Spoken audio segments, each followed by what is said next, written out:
Hi guys, good morning. Natanghalian na tayo guys. So ngayon guys, pang ilang araw ko na to guys magpunta doon sa kubo. Kasi magbigay tayo ng pagkain sa mga manok. So yan guys. Diba? Ano to?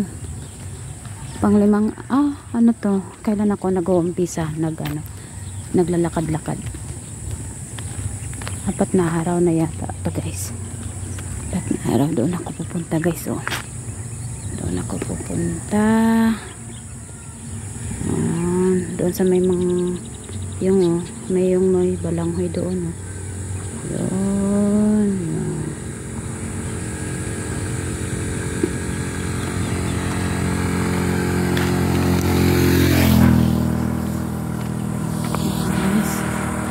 Malapit nang matapos yung anihan dito dyan. Iba yung panahon guys. Hindi na naman tayo makapagbilad dito ng palay kasi ano na siya.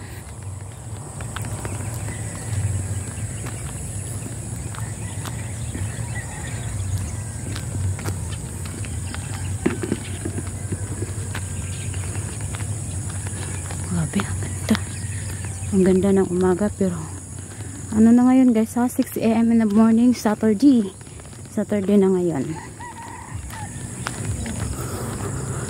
Lagi pang 5 araw ko na pala to kasi yung papa ko kasi guys wala dito, kaya ako muna yung mag-alaga ng mga manok niya.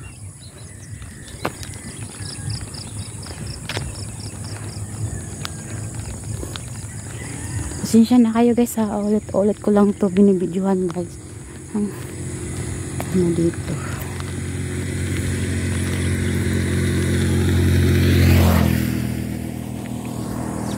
Diyan hindi tapos na dyan walang palay na dyan, pero doon sa dulo meron pa. Wala na. Yan, meron pa, diba? Ang ganda ng mga palay. Pero pag yan, may mga sirang yan kasi may mga hindi talaga perfect yung anihan ngayon guys.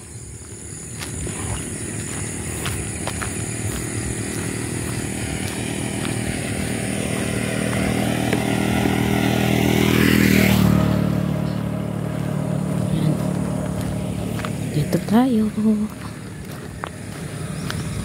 Ang sarap maglakad ng umaga guys, kasi nakapag-exercise talaga yung mga paa. Tsaka makapag-inhale ka talaga. Sobrang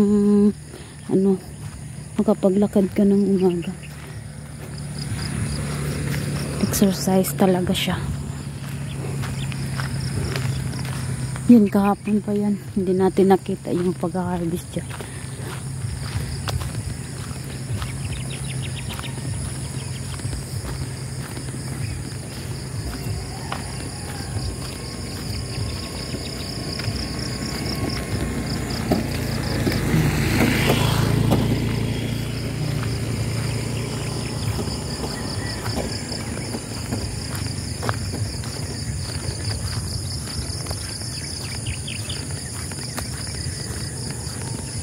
Diba ang ganda ng bundok doon guys? Ganda ng bundok.